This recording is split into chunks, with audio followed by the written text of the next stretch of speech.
This is doodle number one. I start with both of my hands because I've been doing a lot of two-handed drawing lately. I've been drawing from imagination, people, and I did one from reference. It was difficult, so I thought I'll start to doodle with both hands, and it was a mess. So I started to clean it up with just my right hand, and it was still a mess. I didn't clean it up very well. Trying to do hatching sometimes makes it look worse, and I think that the way I approach hatching isn't always the most effective.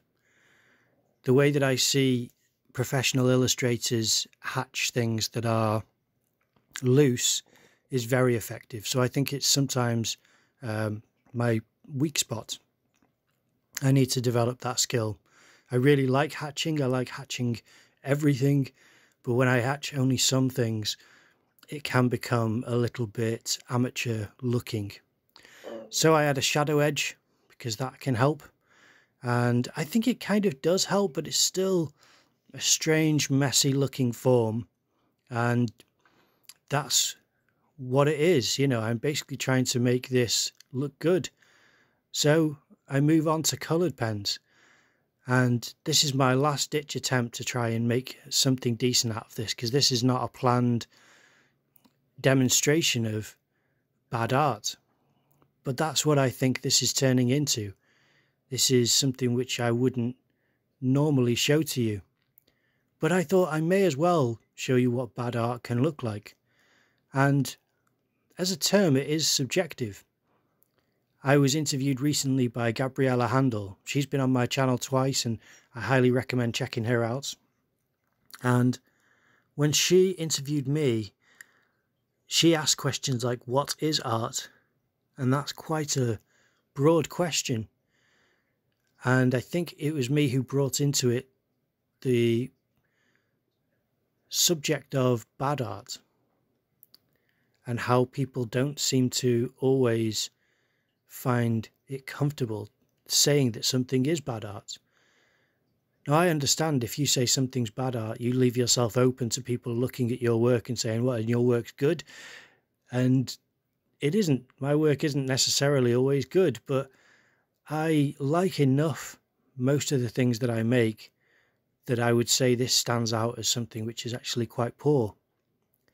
Now, the colour side of it's good, but remember, the colour side of it is trying to decorate something which is really not very strong. The shapes were weird, the hatching didn't work, and there's not enough form or depth or design in there to make it engaging. It's strange. Now, it's not a complete loss. I think there are parts of it which are interesting, but on the whole, it's bad. It's not good. It's not something where I look at and consider developing it or redrawing it. It isn't. It's just strange. The colour made it interesting to the extent that I think I can use these colours again on good art or better art than this. I don't know if my art is ever good, if I'm being completely honest. I'm always, even on my best drawing, in two minds about how good it actually is. And things like this, I'm confident saying are bad art because I can see what I'm doing and what I'm specifically doing quite wrong. And it's worth knowing. If you can't look at your own work critically, then you can't really know where you're going right or wrong.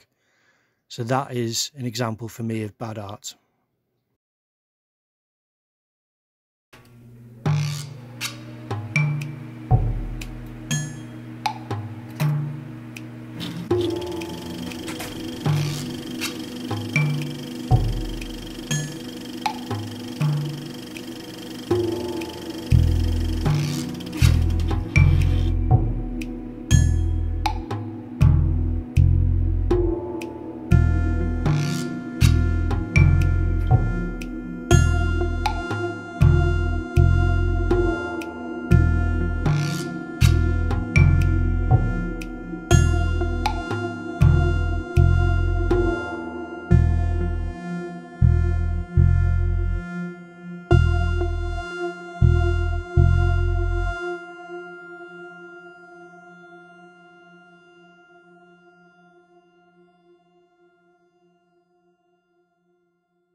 Now on the second piece of cardboard, I decide to not add colour to this piece, but to use a different pen.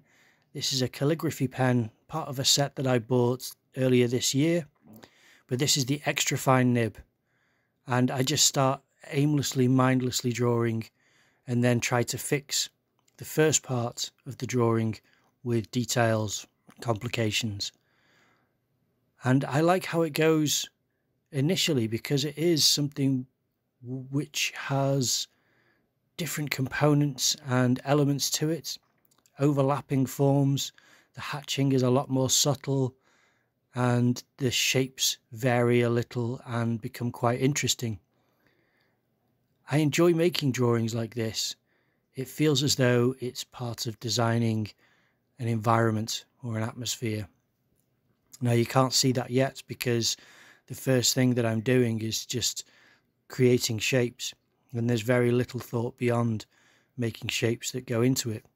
Part of me thinks this area is blank, this could use some space, and if I've done this up here, then maybe down here I could do something similar to create a sense of symmetry. Those are the only things that go through my mind. Otherwise, I don't sit and think about what I'm going to draw and how it's looking. That's something which might change in the future, because I don't think that's a strength, is mindlessly drawing. I think that reflection and consideration make drawing stronger, not weaker. And I've been relying for too long on impulse and the ability to create immediately. I think part of me has an experience where I draw in public and in front of people, which relies on creativity at the click of your fingers, to just say, make something out of nothing immediately, to show people how easy it can be to make some sort of art. And that's a lot of what my style and my work is based on, is that effort to develop and hone that knowledge and skill, which is still only in its infancy. But here you can see how much I try to inject different elements from life into a drawing with no reference, and attempt to make it interesting and complicated and exciting and creative. And it may fall short. You may look at this and think, no, this is not good at all. But for me, I thought it's almost like a laboratory or something, like a space that you can walk into or imagine a character walking into. I'm not sure exactly where this type of thing fits and how I would describe it if someone said, what are you drawing? I would only say it's a doodle, I suppose. And otherwise I don't know, and shapes and marks. So it's all quite vague answers if someone were to ask me to explain what it is that I'm trying to draw. It's all unusual. And yet I do think that the forms are familiar enough that we can project our previous knowledge of shape design and spaces and spaceships and different objects and components and tools and things which look similar enough to some of these parts of drawings, and say that almost looks like a lens, or that almost looks like handcuffs, or that almost looks like a frame, like scaffolding, and part of that looks like part of a warehouse or something industrial. It all looks vaguely based on something, and I'm sure that's where these ideas come from, is a shape which starts as just a curve and then develops into, well, if I've made this type of shape, maybe I should fill it with this. And it's what I'm doing here, is putting tiny little windows, but they're not actually windows. I like the idea of them being almost this insulation that you see in things, where the insulation will be a sheet of squares or rectangles, and those are padded, and it creates a seal for the sound to be contained, or something like that, or heat to be trapped, or one of those inventions that means that something else works because you have this product or device. That's also part of it. But if I'm going to do little squares, then I want to create little squares in other places. So I create this diagonally shaped cross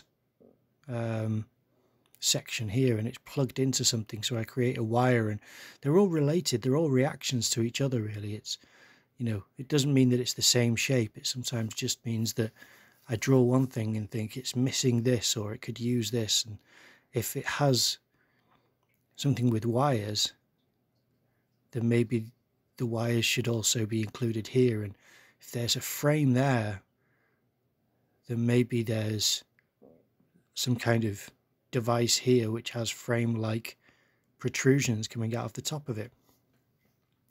It's all an attempt to create consistency and a semblance of design. That's where a lot of the ideas develop in the moment, is thinking this shouldn't be out of place, and yet it should offer something slightly different to what's already there. That's why I enjoy this type of drawing, I suppose, is that it feels varied, and at the same time as though I'm creating a specific place. It's not so eclectic that none of it looks as though it matches. I feel like a lot of this could be bought at the same shop, the big science laboratory shop of the future for evil geniuses. You know, it's a very specific customer that it's catering to, but that's the clientele of these types of things. Okay, it's a weird world. That's what I'm making on the surface here, but if what you're seeing is the picture plane, then what you're creating within that picture plane is as much depth as you like and as much reality as you wish to convey. And sometimes I like to mix those things together to see where the boundaries are. That's kind of what this is. Now, I'm not saying this is good art to juxtapose with the previous bad art that I showed you. Maybe you prefer the first piece. I personally don't. I prefer this piece, but it still falls under bad art. If an illustrator saw this, they'd possibly say, yeah, it's interesting, but what is it and what's the point? You haven't done correct circles. There's no great amount of line weight. And although you're having fun doodling, it doesn't look like more than a complicated doodle. And that would all be true. I couldn't defend this to somebody who works making this type of art. So this possibly is also bad art. But in my view, it's slightly better.